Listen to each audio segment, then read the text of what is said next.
It would be a decent start for Kilmarnock at St Mirren Park. Paul Heffernan denied by Craig Sampson. And shortly afterwards, the excellent Heffernan would go even closer, putting the ball into the back of the net in fact, but this wouldn't be his 9th goal of the season, as he'd been judged to have been slightly offside. Although Kilmarnock certainly had their doubts over the decision.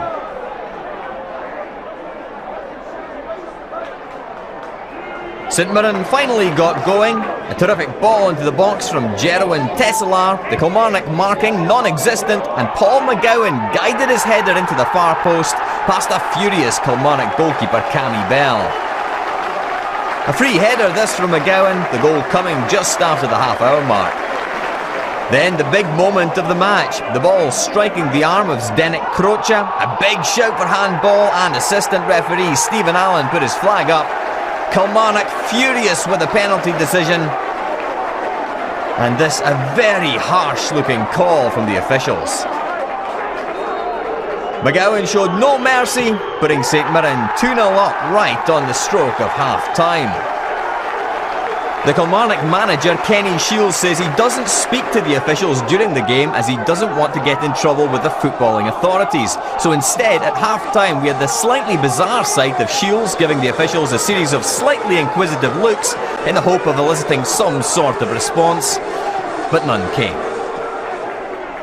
In the second half, Paul McKeown continued to torment Kilmarnock. His cross met by the head of striker Stephen Thompson. A great save though from Cammy Bell, and plenty of action for the crowd of over 5,000 to enjoy. And it was a good day for saves, with Sampson flying to his left to keep out Manuel Pascali's long-range drive. But this was definitely not Zdenek Kroca's day. After giving away that first half penalty, Kilmarnock's Czech defender hit the bar with a header from a corner. And it would get even worse for Killie. Great play from Gary Thiel, David Van Zanten with the cross, and Nigel Hasselbank headed home to complete what looked like a great goal for the home side. But Kilmarnock were angry again, claiming that Hasselbank had pushed Momo Sissoko. Cammy Bell would get booked for taking his protests to referee Stephen Finney too far, and the goal stood. Any doubts this wasn't Kilmarnock's day were completely expunged when poor old Kroca hit the bar again. He'd presumably run over a black cat on his way to the stadium. A great result though for St Mirren. Well, it was a big moment in the match, wasn't it, that penalty award, because it was the difference between 1-0 and 2-0 St Mirren at half-time. What did you reckon?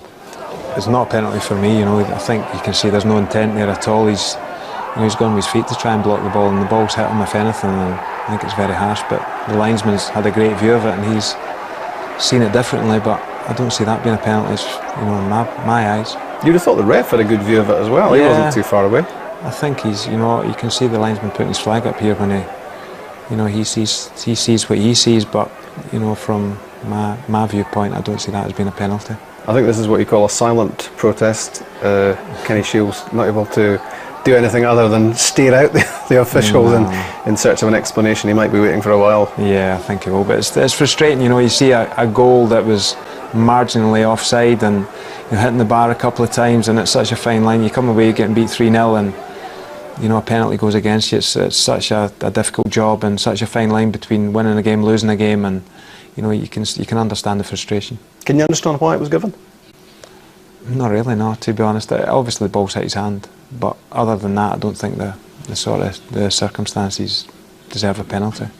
And Kilmarnock at your place, as you said, Tuesday night could be a test because they've done well. They have done well, you know. They're one of those sides, if they get going and they get to do what they set out to do, then you know they'll cause you a lot of problems. And you know that would have been a good game there at St Mirren, because both the teams play football and both the teams, you know, make you work when they've got the ball. So it's going to be tough for us on Tuesday night. There's no doubt about that. They'll be, you know, smarting after that defeat, so they'll come out all guns blazing, and we'll have to match that.